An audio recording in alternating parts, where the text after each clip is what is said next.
Pittsburgh Steeler fans, welcome back to a special welcome home, I guess, edition to the Steelers preview. I'm Jeff Hartman, co-editor of BehindTheSteelCurtain.com, and I'm back. The three amigos are back together again. Dave Schofield, Bryan Anthony Davis. Before we get started, before I bring them on, I want to take a quick aside and say how good it is to be back. I know that we don't have any people in the live chat just yet, and I'll probably reiterate this again throughout the show, but it is a tremendous honor to be back with you all, and not just to be back on this show, but to be back with the website and to be back on the podcast platform. I missed it when I was gone, but my goodness, it feels good to be back. So Dave, how's it going tonight? You good? I'm great. I don't know if anyone enjoys you being back more than me. I think we all do, but this is great. It's for 2 months. I kept calling myself the deputy editor to start almost every show, and I finally got used to it. And now I have to change it again to co-editor. So I like it. That title is much better in my opinion, because this is a lot of fun to be back doing the show with you and Bad, and just having the triumphant trio once again. Yes. And Bryan Anthony Davis, the podcast producer. How's it going, Bryan? How are you? Double P is in the house. Yeah, that's not going to work, is it? You know what? Yeah. You know me, and I am the only one that could get away with being the BAD. And I have to welcome you back, Jeff, in song. So let's go back to 1979. Great year in Pittsburgh. The Steelers and Pirates took home championships, but also Peaches and Herb went to number one with this song, Reunited, and it feels so good. Jeff is back with Bad and Dave Schofield. Something, I'm gonna stop right now. All right, there you go. Yeah, you can stop right now. Yeah, Jeff, could you name any other song specifically from the year 1979? No, I'm just glad it wasn't a Hall & Oates song. We all know the debacle, the 2017 debacle of John Oates. I mean, the other song from 1979 I know for sure was My Sharona, and I didn't think he was going that route. Uh-oh. He's unless it was My Persona. I don't know what that was going to be. Guys, I'm dropping out a second. All right, he's dropping out a second. There you go. Uh-oh. All right.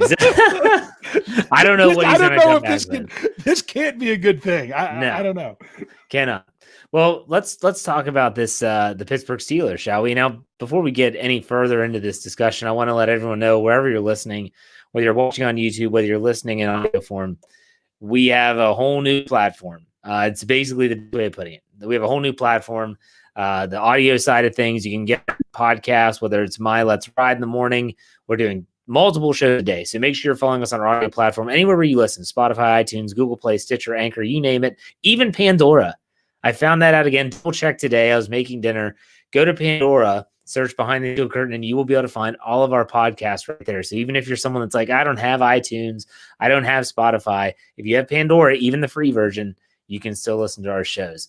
So Dave, have you been happy with the new platform? You mean the new podcast platform, or just in general? That's the new Jeff. I'm just so happy in general. Podcast platform. I'm happy. Very good. That's awesome. Very good. Let's talk about some news, shall we? So let's get right into the NFL news. Now, there was a lot of stuff that happened this week with training camp underway. Obviously, we're trying to figure out, all the people that spoke. We heard from Mike Tomlin, Ike Hilliard, Matt Canada. Those were the coaches. We heard from Vince Williams, Diontae Johnson, Ben Roethlisberger. How could I forget him? Did I miss anyone that the Steelers had conference calls with? I think that was it. Diontae Johnson. I was thinking of the players. I know you had all the coaches. Well, technically we had Randy Fietner and Keith Butler, but yes. Was that over the weekend? Yes, it was. That wasn't during the week. So there's a lot of news, Dave. Out of all the people that talked, all the people that spoke this week, was there anyone or anything that they said in particular that kind of jumped out at you? Well, Jeffrey Benedict caught something that I did not catch. And he had an article out about that.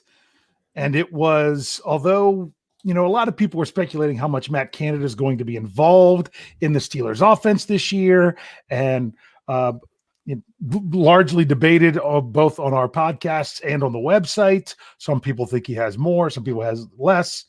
And Diontae Johnson slid something into his interview to kind of confirm that they're practicing what they would call the different motions, that I use air quotes for those of you listening in podcast form, that come with Matt Canada's style of offense, that they were practicing these things. So that I found that interesting, that we kind of got some confirmation that at least his fingerprint's going to be on the offense a little bit. Very good, Bryan. You just welcome back. I know you had to jump out real quick.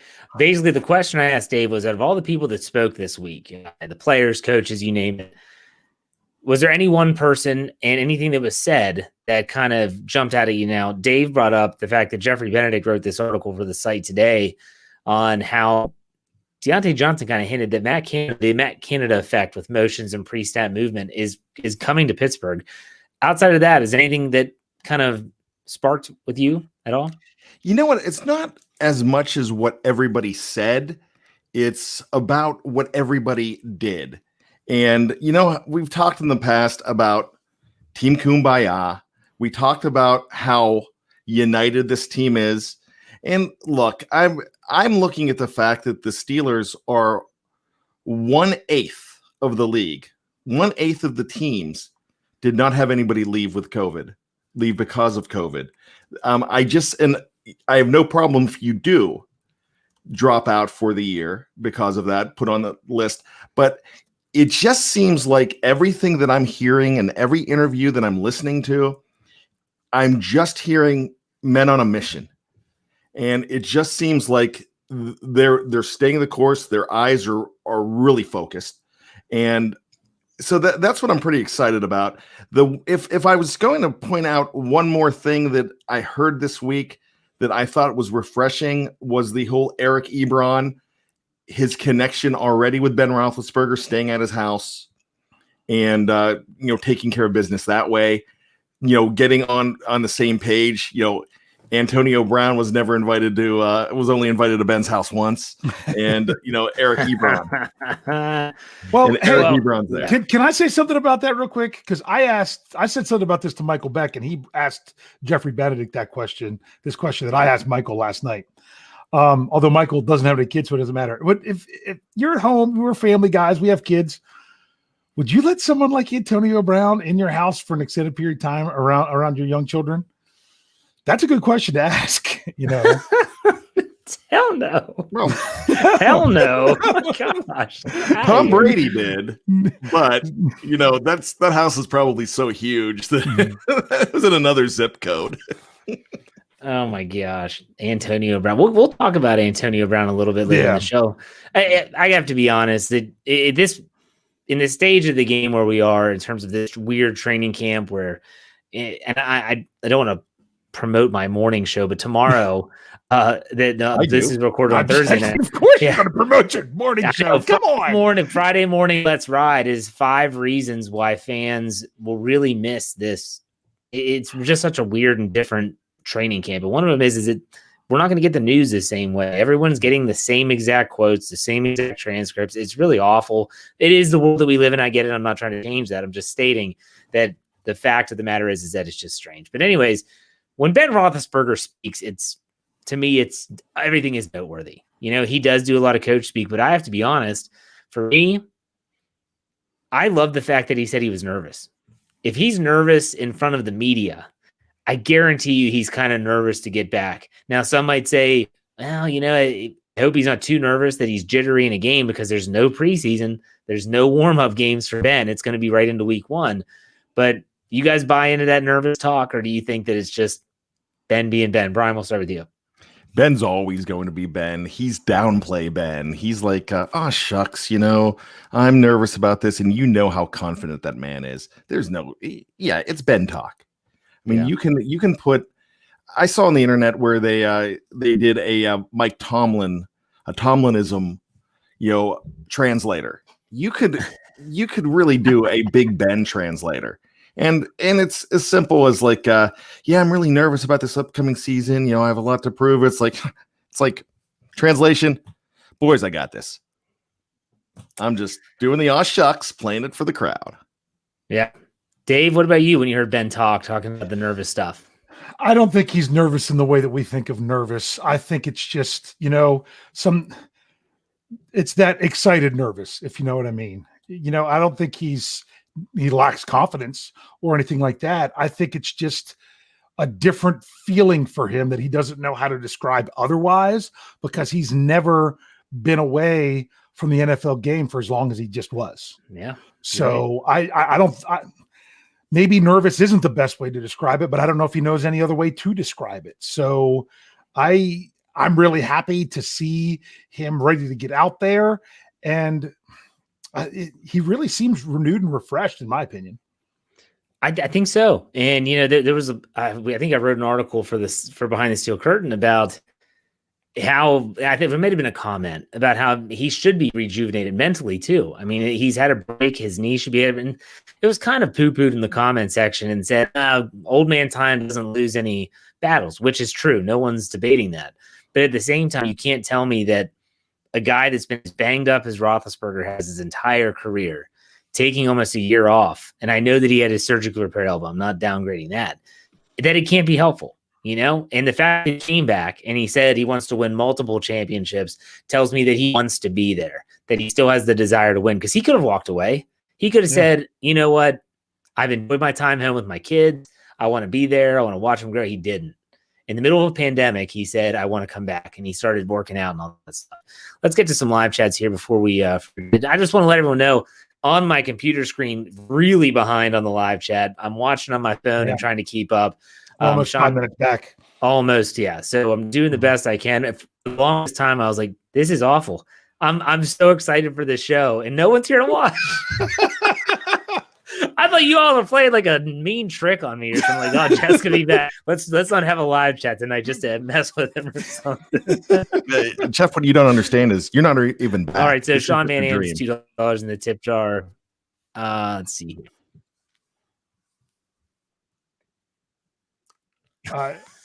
I don't know if we lost Jeff. He was frozen. Let's see if I can get this to show up on the screen. Maybe Sean Manahan put 2 in the tip jar. Said, guess the homer beat the hater. I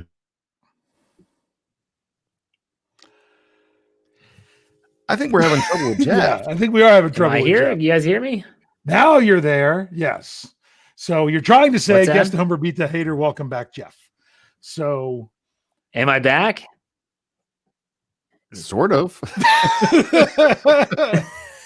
maybe Jeff. Am I moving? You're moving there. Yeah. Can you all hear me? Yeah, we can hear you. We can hear you now. You were broken up there for a little while, Jeff.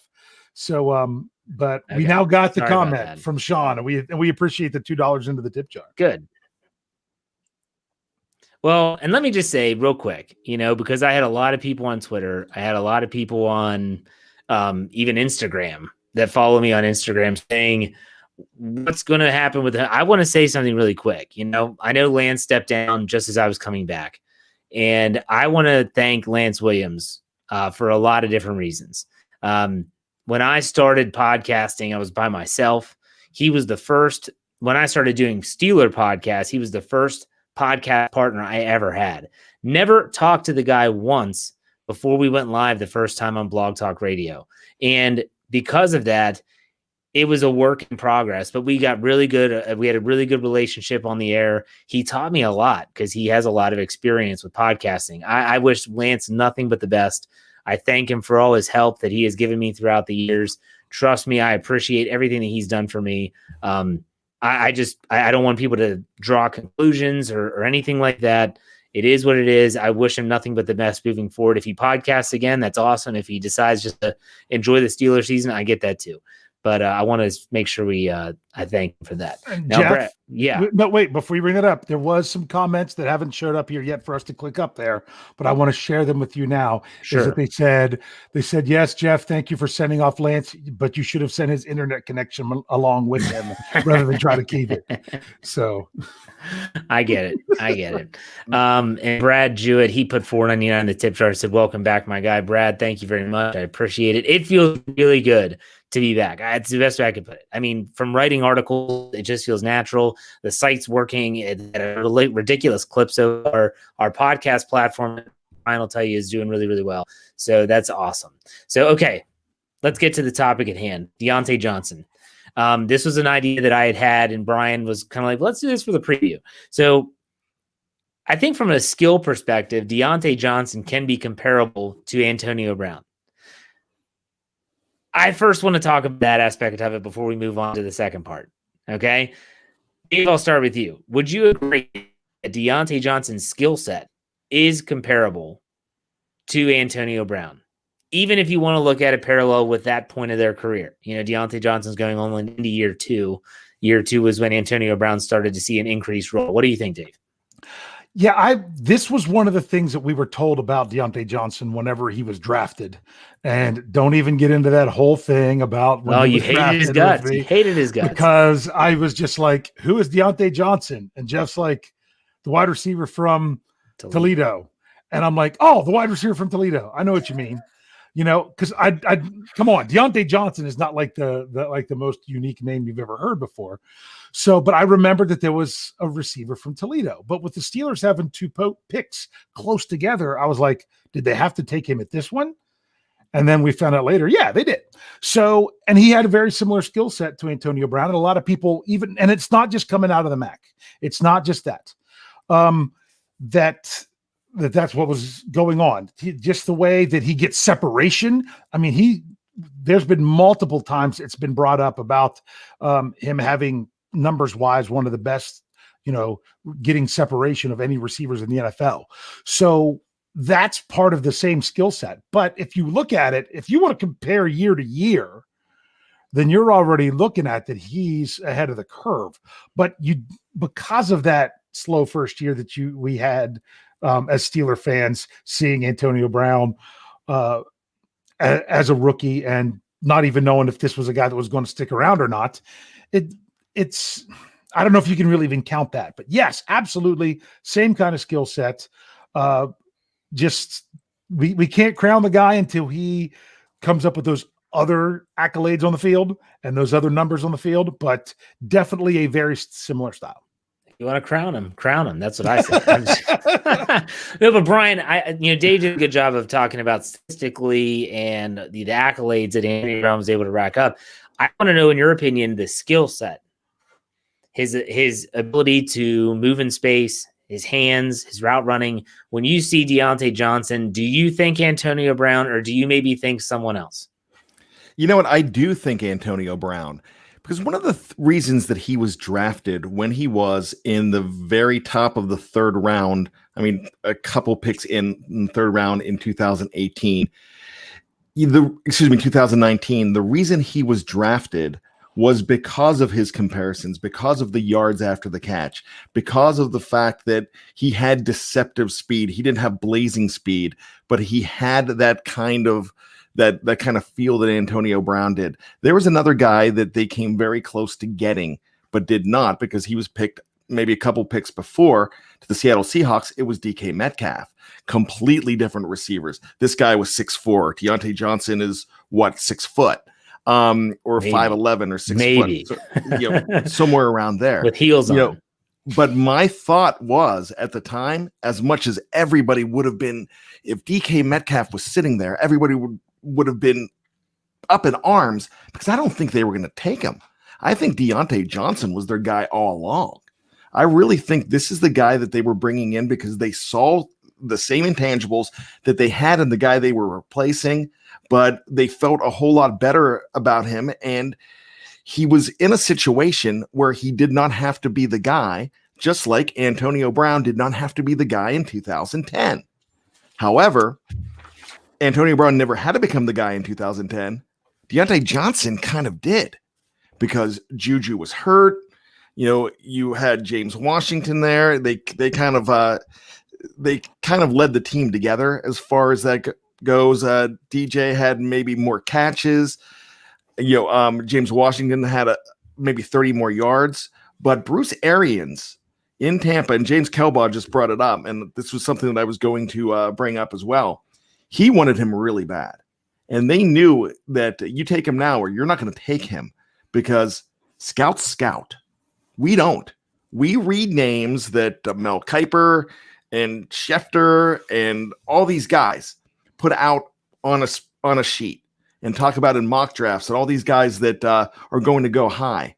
These are the guys that know more than we do, and they scout, and they saw exactly what they had lost and what they could replace, and it was a perfect fit. So yes, as far as intangibles, as far as on the field play, they're similar, but you can't, like we talked about crowning them. The problem right now is the fact until you rack up the numbers year after year after year, that's not a given.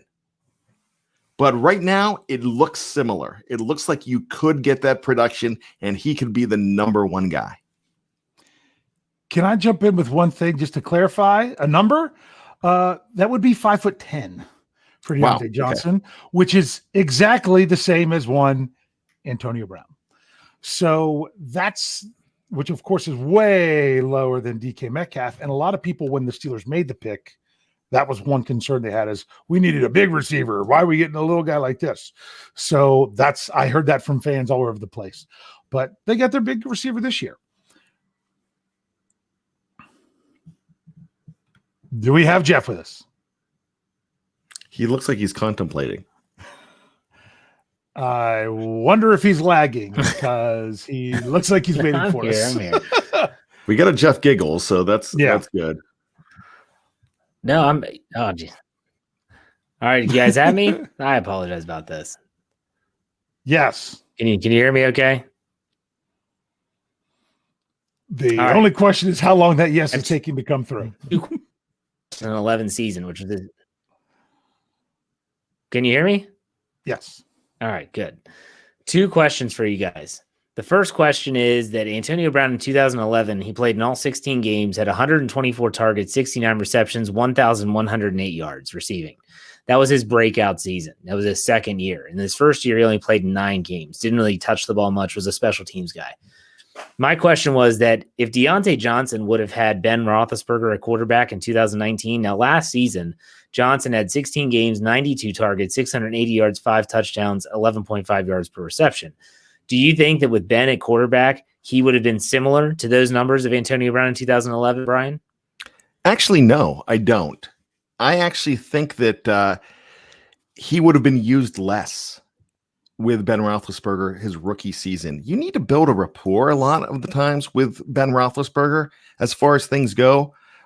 Juju would have been a little bit more as far as a number one receiver, despite, I know he had his problems as far as injuries. But if Ben's there, they're not really, you're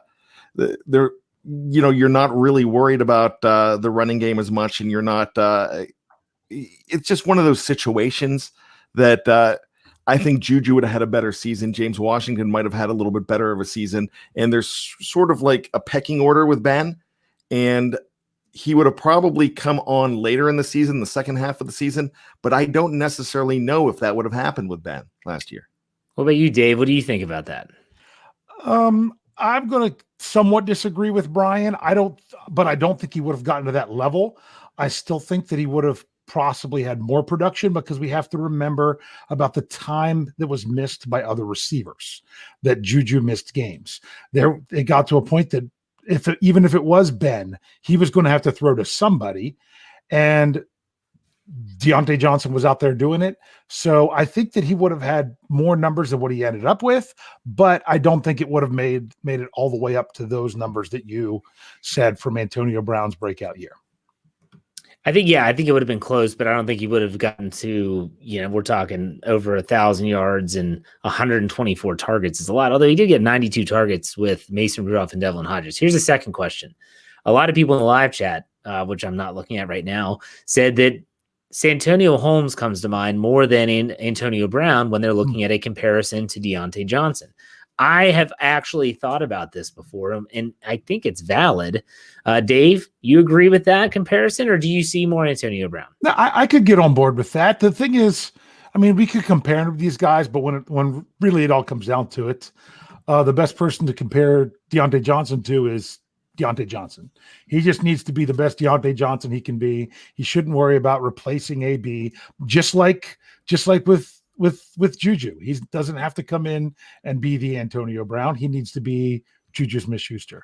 But I know as fans and everything, trying to compare styles, I could see that as well. So I don't know which one I would say he was more like or not, but maybe a good hybrid of the two.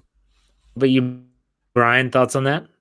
I actually I love the Antonio Brown comparison, because they just remind. I mean, if you just take the numbers off, they just remind me of each other, just in the stride, the way they look. I like the Santonio Holmes comparison, but I just don't think that's really there as much as I think Antonio Brown's closer. All right, that's fair, valid. Now let's get to the second point. If they have the headline, and that is this will lead us into our first break. But still, Diontae Johnson has the world in front of him. I think he's a budding superstar, and I don't use that term lightly, but I do feel like he has all the intangibles and the tangibles to be that type of player. Do you see, and it's hard to predict because I remember when Antonio Brown was young, he was Antonio Brown. He was the what it is guy for Steelers.com, going around the locker room, having fun, being jovial, was funny. And then all of a sudden he turned into AB. And then he turned into Ronald Ocean, or whatever other name he gave him. Mr. Big Chest. Mr. Big Chest. Ronald, I forgot about Ronald Ocean. I know we can't predict this, but is there anything in the back of your head that says, oh boy, I really hope this doesn't happen, and I hope that Diontae Johnson doesn't go down that path? Bryan, we'll start with you. You know what? I hate this question, and the reason I hate this question is we are pigeonholing a guy because he has great talent, and that's it. So everybody right away, they were saying it last year. Well, as long as he doesn't become another AB, just because he has talent doesn't mean that he's going to be a Chad Johnson. He's not going to be an Ocho Cinco. He's not going to be your T.O., your Antonio Brown, your diva wide receiver. One of the things that the Steelers have done very well in the past few years is draft for talent and character combined. And they've done it a lot. And if you don't think they're doing their due diligence, bringing a guy in where they brought him in with a complete background check, and not taking that flyer on a guy who is great talent but has had trouble, they're doing it. You're crazy if you don't think they're doing that. The thing about Antonio Brown, he was not a steal at the 6th round pick. Everyone thinks, one of the greatest steals in history. He was a 6th round pick, just like Martavis Bryant was a 4th round pick, because of the shenanigans and the things that they did in college and the problems they had. In fact, why was Antonio Brown at Central Michigan with all that talent? It's because Central Michigan would have had him, because he couldn't get rides other places because of the background and the things that he did off the field. So we like to think that this all happened when Vontaze Burfict cracked him in the head in that wild card game, but this stuff was brewing. And as Dave mentioned yesterday, Dave and Rich, actually 2 days ago on the show, Mike Tomlin did a great job of covering this stuff up. But he was picked in the 6th round for a reason. Diontae Johnson was picked in the 3rd round for a reason. And a lot of that reason was the fact that he has talent and he does not seem like he's going to be a head case. Will he morph into one because talent gets to his head? Possibly, but I don't think so. I don't think he's that guy. Dave, what do you think? Yeah, you talk about Diontae Johnson, taken in the 3rd round. Let's see, he was pick number 66 versus Antonio Brown, who was pick number 195. That's the difference sometimes in character. when it comes to the draft. So with the Steelers doing their due diligence, I'm thinking that they don't have the fear of AB 2.0. So that's one thing for sure. But we also got to remember he was taken with the draft pick that they got in the trade, which I think was really kind of nice. So, hey, Jeff, can I bring up the super chat in order to answer something with it? Yeah, I stopped following. It was too distracting. Yes, I got you. Well, we have a super chat here, $4.99 from. I'm not going to say who that's from, but into the tip jar that says he's more Santonio Holmes 2.0. They both have the same build, same niftiness, and breakaway speed. But it's funny you see the same build. Antonio Brown, 5'10", 185. Diontae Johnson, 5'10", 183. Santonio Holmes, 5'11", 192. So technically, yes, he has the same build as Santonio Holmes, you would say, but it was even closer to Antonio Brown, shockingly. Yeah. But I still get the comparison either way. I think he's a good mix of both, to be honest with you. Good hybrid. Antonio Brown was a tactician running routes, and that's how we know his sideline work. Tony Toe Tap, as another name he gave himself. Oh, love Tony Toe Tap. So, but wouldn't we love to see a Tony Toe Tap from Diontae Johnson? Yeah, absolutely. And Santonio Holmes certainly could do that, Super Bowl 43. Yes. But at the same time, Santonio Holmes was a good way for me to describe his game was slippery. When he had the ball in space, he was dangerous. He could take it to the house every single time he had it in space. And that's the way I feel with Diontae Johnson. I mean, every time he gets the ball in his hands, he's going to make someone miss. And then if he makes another one miss, look at Arizona on the punt return is a very good example. That punt return was not designed to look that way. It just did, and it ended up going to the house. So there you go. Plenty of Diontae Johnson talk, and that's very warranted because he is a budding superstar. So we're going to go into a break. Right when we come out of this break, we're going to talk about important players, and then we're going to have some fun. How about that? There you go. Trivia, all that good stuff. We'll be right back. All right, and we're back. So talking about the Pittsburgh Steelers and everything that happened this week here on the Steelers Preview with Dave Schofield, Bryan Anthony Davis. I am Jeff Hartman. And so let's get started, guys. You've been doing something that I haven't been a part of because I hadn't been a part of the site. So why don't you explain it to me and therefore also the listeners so that we're all on the same page? Who wants to do it? Bryan, go ahead. You're the podcast producer. All right. So this is a concept that we came up with a couple weeks ago, and we started with the offensive lineman. And the question is there an irreplaceable offensive lineman on the Pittsburgh Steelers? And we ranked them at the time as well. And the question is there a guy that you can lose and live without? That's the bottom line. Is there, because, Ben Roethlisberger is considered an irreplaceable player. That's why we didn't even do quarterback, and we're not going to be doing quarterback. But as far as a wide receiver, since we're talking Diontae Johnson today, and a guy that he did replace who turned out to be replaceable in Antonio Brown. So we're looking at this stable of receivers, and we could talk about 6 or 7 on this team. And who is the most irreplaceable wide receiver on this team? So that's what we're looking for, a guy that you just cannot live without. Dave, would you agree with that? Yeah, that's the way we set it up. And last week we actually had the answer of, which hopefully Jeff can answer this whenever he comes back into us, was the issue of, is there one? Is there necessarily an irreplaceable player in the group? So Bryan's answer last week with running backs of no, there isn't. That's still a good answer too. So Jeff, do we have you back now? Yep. Jeff here. might not have even known. He might not have even known he was gone, did he? Hey, you haven't been a part of this, so we might as well let you go first. If about there being an irreplaceable wide receiver. No. To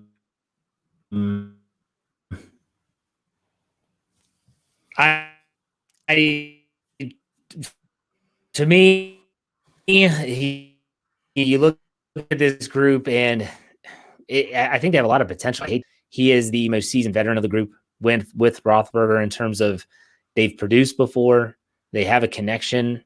Most receivers cannot say that. And Diontae Johnson is has all the talent in the world, as you heard just a few minutes ago. But at the same time, he only has a training camp with Roethlisberger and caught passes from him in one game. As Dave told me the other day against Seattle in week 2 last year, he didn't even catch a pass from Roethlisberger before he got hurt. So that's hardly any. James Washington, did anyone else notice that James Washington and Ben Roethlisberger just cannot get a connection going ever? And that might change this year, although he hasn't been in practice because he's on the reserve COVID list. I always think back to when I think of Ben Roethlisberger and James Washington, I think of the Denver game 2 years ago when Washington jumped for no reason and dropped the ball. And it just looks out of sync. It doesn't look right. Juju is the guy now for Roethlisberger. He's going to be the one that he's going to look for in crucial moments. Will Juju step up to the plate? I don't know, but I think that if you lose Juju Smith-Schuster, yeah, they'll still be able to produce, but it's not going to look the same. You need to have someone that's a threat. And although Diontae Johnson's a threat, if you take away Juju, just like when Antonio Brown was there, taking some attention away from, Antonio Brown was the focal point for the defense. Juju Smith-Schuster was able to win. They need him there.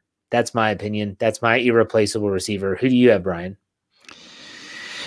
Ryan Switzer. And here's the reason why. The reason why is just because I want to see people go crazy in the live chat, and I don't even believe what I'm saying. No, my answer is Juju Smith-Schuster. A lot of people do not think that he's going to be around next year. I actually think he's going to be. Omar Khan people, he knows how to balance a budget. Like I've said in the past, Jeff, you missed when I started saying this. I wish I could get Omar Khan to come to my house and do a tutorial with my wife on how to balance and save money. I think that would be absolutely amazing. Omar Khan's going to find a way to keep Juju Smith-Schuster here. And as talented as Diontae Johnson is, and as talented as we just said how he could be a superstar, just to back up your point, Ben Roethlisberger needs Juju Smith-Schuster. He needs that guy to have a connection with. He's going to make these other players good. He's going to get a connection with them. But Juju Smith-Schuster right now, I think, is irreplaceable. And for all of those that don't, all of you that don't want to call him a number one wide receiver, I still think he is, and I still think Ben thinks he is. What about you, Dave? All right.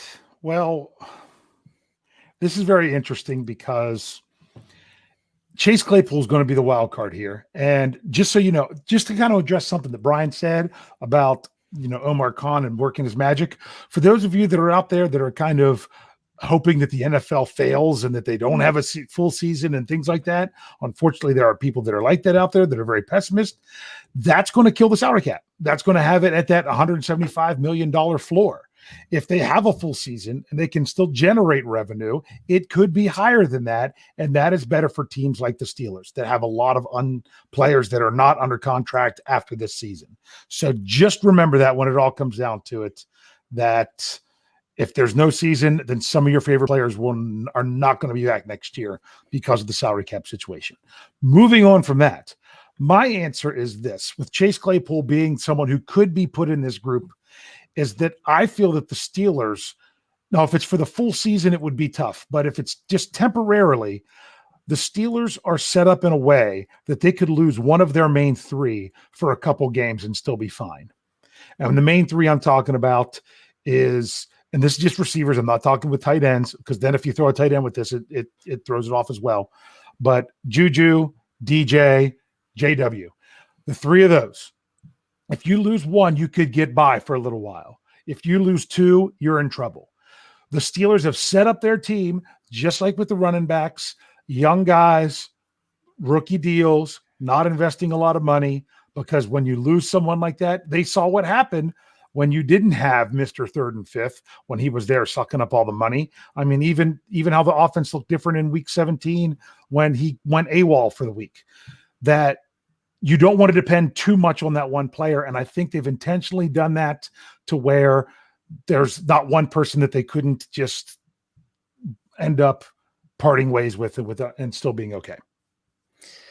Like you said, it's a strange group.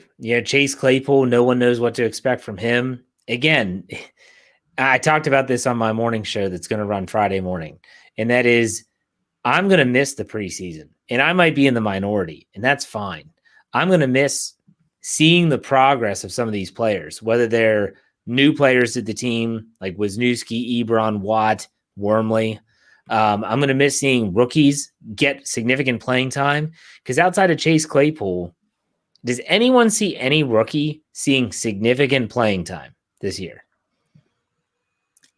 Can I answer first? Sure, but I said significant. Just keep that in mind. Go ahead. I know. Well, it depends on what you deem significant. If you're calling 10 to 15 snaps on defense in a rotational basis to give TJ Watt and or Bud Dupree, you think Highsmith is going to see 10 to 15 snaps a game? I think by the end of the season he could. Wow, really I don't think so. Well, I mean, come on, those guys don't. They miss that many snaps a game. Someone's going to have to take it. Do you think you were going to see more Ola than Highsmith? Or more Skipper than Highsmith? That's why I think you'll see some of Highsmith, and depending on how he plays, he will have an opportunity to play that many snaps at a game if he can show that he's up for it. Bryan, the only way that you're going to see significant time out of Highsmith is really if there's an injury. And that's it. I mean, he is probably going to be eased in. You're not going to, hopefully you don't see a lot of them. Hopefully he's Justin Lane. And we talk about Justin Lane all the time, how we didn't see a lot of Justin Lane. And we were really glad that we didn't have to see a lot of Justin Lane last year. We know what he could be in the future. I hope we don't see a lot of Justin Lane this year as well. Maybe if he's in garbage time, or maybe if they put him in as a slot corner at times, that might happen. I mean, I doubt it, but what I'm thinking is that's when you're going to see Highsmith, and I'm fine with that. Where I want to see Highsmith is probably in year number 2, and I want to see a lot of them. And we've seen that guy make that jump from year 1 to year 2 because of a guy left, and they were able to keep up the pace. So I think Highsmith's going to be good, but Claypool's the only guy that really should get a lot of numbers this year. But that does not mean that you have had a poor draft. Anybody that grades a draft based on the rookie season of that draft, that's foolish, because you really can't do that. You need to be grading drafts. You can't even start grading drafts until after year 3 or 4. Well, let's bring this full circle and where we got started off this tangent on rookies. Claypool's the one that's going to be able to play the most, and I think everyone's going to agree with you. Yes. And so the next question logically is, how many receivers do you think they're going to keep on the roster in 2020? Dave, I know you have that number in your head. What do you think? Okay. Just making sure I heard you correctly. You said the number of rookies that they keep on the wide receivers. Wide receiver. Roster. Okay, sorry, I couldn't. I missed you there. Yeah, Seattle has 2 losses. No, that wasn't one of those. Number of receivers. I think you will see 6. I think there will be 6 on the roster. Doesn't mean there'll be 6 active. All right, Bryan, do you agree with him? Yes, there's going to be 6. It is going to be those big 4 that we keep on talking about. Okay, let's name them. Let's name them: Diontae, Juju, James, Claypool. Those are locks. Yep. Yeah. Okay, so the last 2. I think Switzer's an absolute lock. I agree with you. I think Switzer's on the team. And then 6 is Deion Kane. Yep. Or Saeed Blacknell. No, I see Blacknell going on the practice squad. What about Darbo? I see Darbo over Blacknell. Yeah. Okay. All right. So there's all right. So anyways, I mean, when you talk about receivers and you're like, okay, this group, it's just so weird. It's a weird group because you look at Diontae Johnson and Juju. I would say they're the only proven commodities that you have, and that's saying a lot about Diontae Johnson, considering he's only going into his 2nd year. Irreplaceable, though. I mean, like you said, Dave, I thought you hit the nail on the head when you're like, well, you know what? If you miss one guy, you'll be okay. You miss 2 of them, now you're in trouble. It kind of reminds me of, 2017 when they had to rely on combat catch Kobe Hamilton in the AFC Championship game against the New England Patriots. It was just awful. You hope you don't get to that. But at the same time, the receiving core is deep. It's just kind of unproven for me. That's just where I think it's just where it is right now. So, all right. Anything to add? Go ahead, Dave. Just real quick before we go, because this was a big discussion last night in the live chat. And of course, Brad brings it up again tonight. He's like, why is Switzer on the team? It's a very simple thing. You're like, oh, well, he's Ben's buddy. Nope. It's not because he's Ben's buddy. It's because when Ben throws him the ball, he catches it. And Not always. Well, if it's close to him, he catches it. He doesn't have drops. That was the issue with Roethlisberger and Washington for a while. Is you mentioned that play and things like that is the trust issue. Ben trusts Switzer when he throws him the ball in a reasonable spot. He's going to catch it. He's not going to do anything with it after he catches it, but he's going to catch it when he throws it to him. If it's 3rd and 2, I want to see Ben throwing the ball to Ryan Switzer just as long as he is past that first down marker. I don't want to see him throw it for 1 yard and hope he gets the rest, because Mr. Electronic Football, like they like to call him, might not get there. He might spin around, he might run for 3 miles, but not past the marker.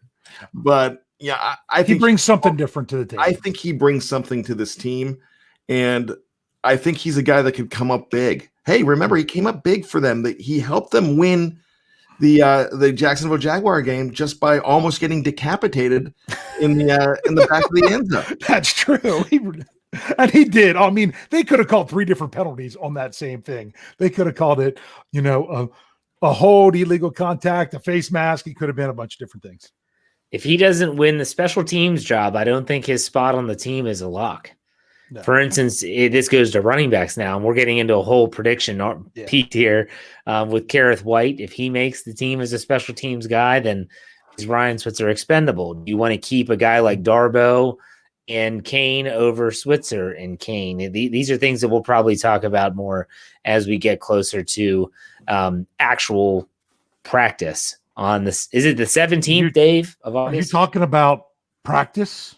Practice, yeah. Well, that's because that's all there is to talk about. Yeah, practice. Yes, the 17th is the really the big deal. Practice is supposed to start. That's when they're in full pads. Not even just shells. I think by that time I think it's full pads. Very good. All right.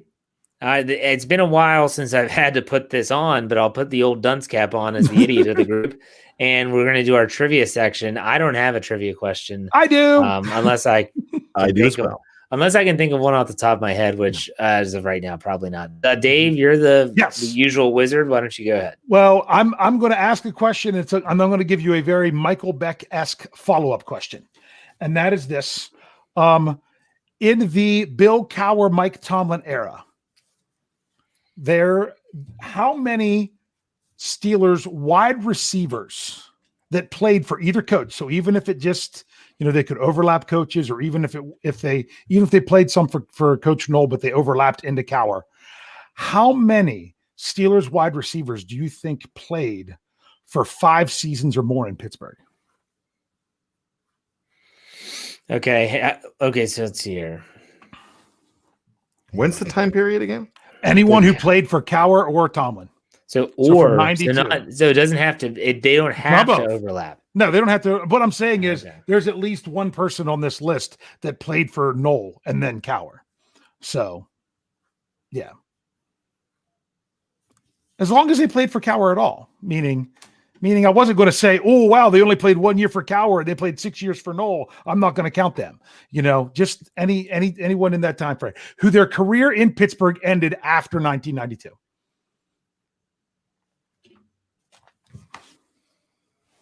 Throw out a number, because then we're going to name people. We're playing Price is Right rules here. Nope. Yes. I'm gonna go with 12. Bad. Your choice. Let's go with 9. Oh my goodness, Bad got it right and nailed it right on the head. and honestly, there's one with an asterisk, because what we're going to say is this is the very Michael Beck-esque question. Can you name them? Well. Okay. If you're talking about the one guy with Nolan Cowher, it's Lewis Lips. No. Lips didn't go all the way into Cowher. I love it when it happens. Lips was there in 92, wasn't he? I don't think so. I have it right here that I didn't have him on here at all for maybe I'm on 92. Yeah, you know what? I think I'm wrong. Okay.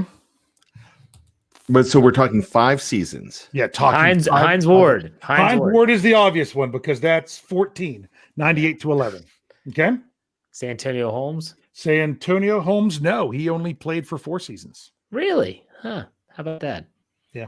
Did Plexico never got a second contract? No, he didn't get a second contract, but he No. won 5. Actually, technically, Plexico was 6 because he came back for 1 more year. Yeah. Okay. So, well, you're counting that. So Plex counts. Yep. This is just receivers. So we're not including tight ends.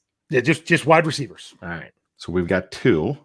10 more. Come on. Hope you're ready. We already talked about one of them for a long time. Antonio Brown. Antonio Brown. I'll give you a hint on one of them that had a lot of years. Some years he was listed as a wide receiver. Some years he was listed as a running back. And this was the one that went from null to cower. Dwight Stone. Dwight Stone had 8 seasons. Who won't call me back, by the way. He called me back and then didn't call me back. Yeah. So that's 4.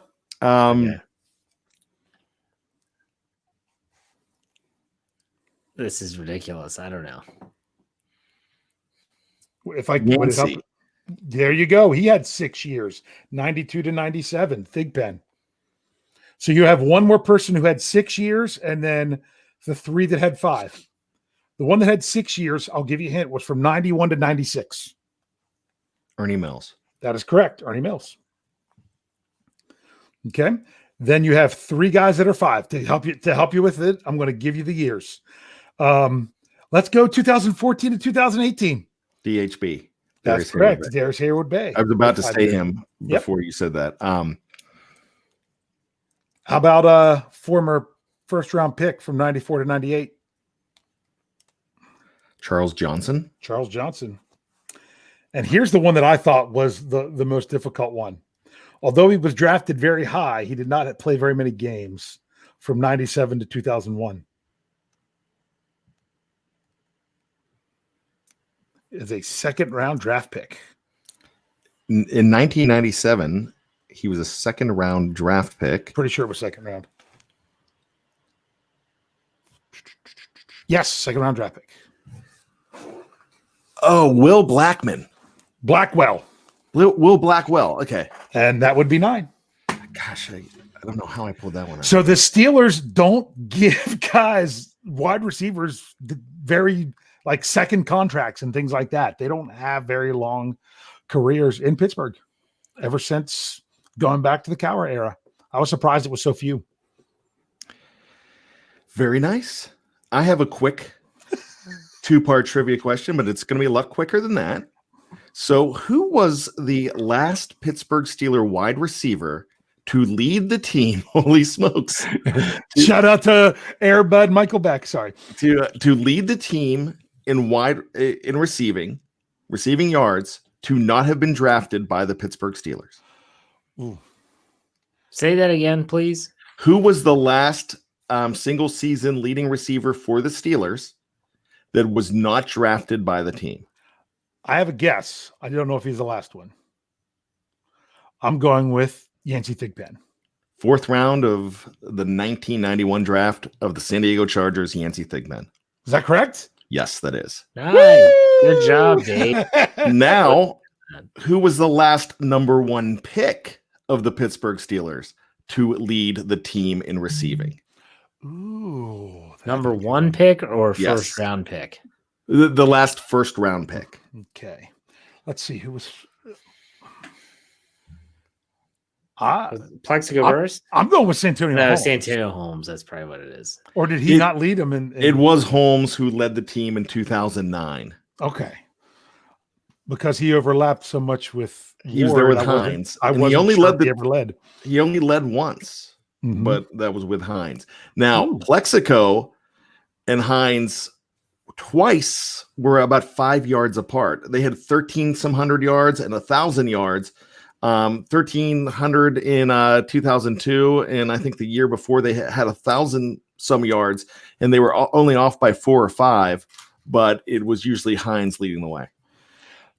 Here's a little tidbit of information for you. What can we say? No, we can't say it yet. A very common thread that I did not think, never thought of between Santonio Holmes and Plexico Burress.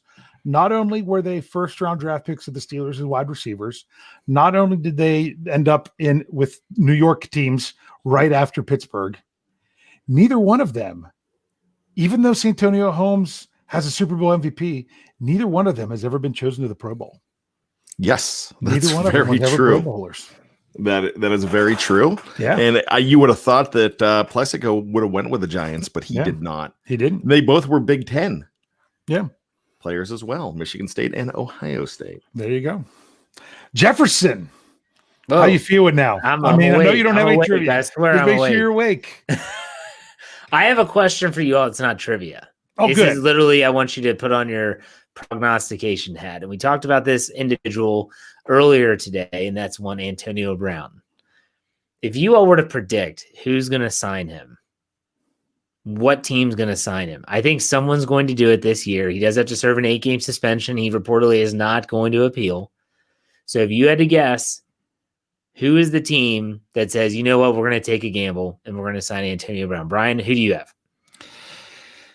A lot of people think it's going to be the Ravens, but I think it's going to be the Seattle Seahawks.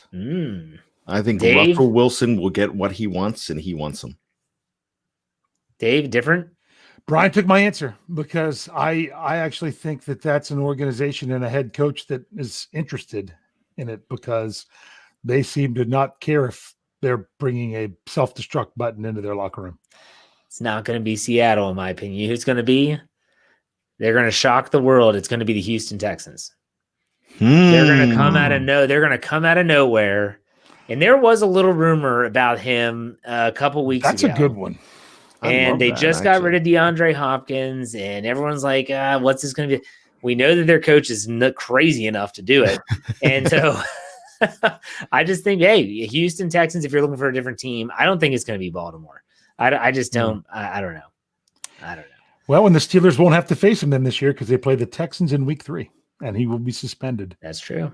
That is true. All right. We have about 5 minutes left. We have time for either or. All right. Brian, I know you probably have one set up and ready to go. Am I right? Yes. All right. Then why don't you go ahead and start it? Dave, do you have one as well? I have one if we have time, but if we don't have time. Okay. We'll start with Brian and we'll see how it goes. I'm going to make this one really quick, and I've got to be bad. I've got to be Brian Anthony Davis. And, my sole thing is making Jeff laugh, and this one will do it. So, gentlemen, you get in an accident where you are no longer on this earth. But you get to pick the gentleman that your wife shacks up with next to me. And he's a Pittsburgh Steeler. Okay. Who would it be? Would it be Ryan Switzer and his great hands? Mm-hmm. Or would it be Zach Banner? Oh, gosh.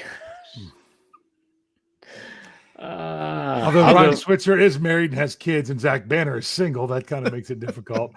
Dave, you want to go first? Go ahead. I'm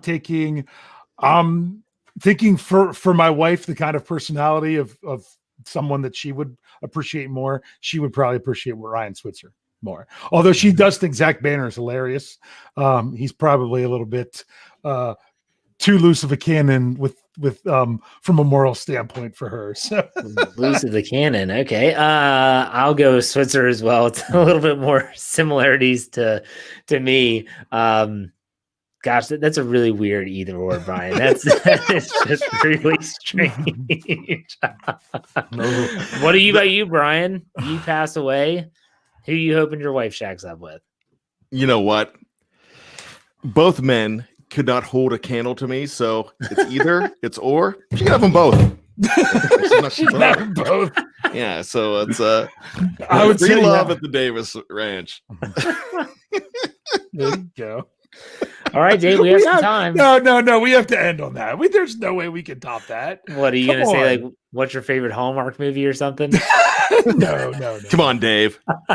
You want it? Okay, it's not risque at all because it's the only thing I could think of. I've seen some interesting pictures lately of some places that usually are hustling and bustling, but in the current environment, they're they're more like a ghost town. One of which is Disney World right now, that you can apparently walk through Disney World and sometimes not even see people and walk up on any ride you want. Would you be willing?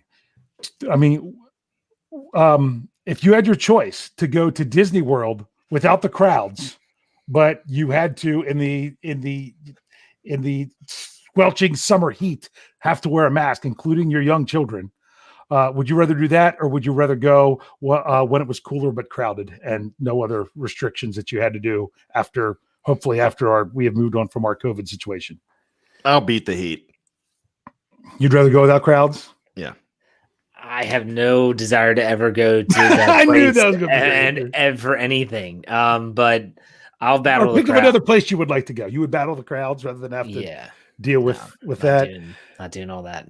I can't decide, man, because I'm looking at these pictures and I'm like, there's nobody there. You could go right on ride after ride after ride, but yeah, I just don't know if I could do that to my young children. There you go. That's a good way to end it. Guys, I can't thank you enough. For those that maybe have joined us late on the live chat, I am back. I'll be back every Thursday. Well, not next Thursday. I'm going on vacation, so someone else will be here. Just the two of them. I probably won't be here. So I'll still be doing the morning show. So Monday, Wednesday, Friday, check out my show, Let's Ride. On Tuesday is Brian Anthony Davis and Tony Defio's Steeler Retro Show. Make sure you check that out. Thursday will be the Stat Geek, and then we have all of our PM shows, which I'm sure you've been checking out here on YouTube. But make sure you follow us where you get your podcasts, at Spotify, iTunes, Google Play, Stitcher, or you name it. You can still jump in the Facebook contest. You have till 6 p.m. tomorrow Eastern to win the signed James Washington football. Just go to our Facebook page. It's pinned at the top. Instructions are there what to do. Yep. Brian, anything good for the order? We good to go? No, just download and subscribe. Amen to that. Have a great weekend, everyone. We'll see you next week. Take it easy.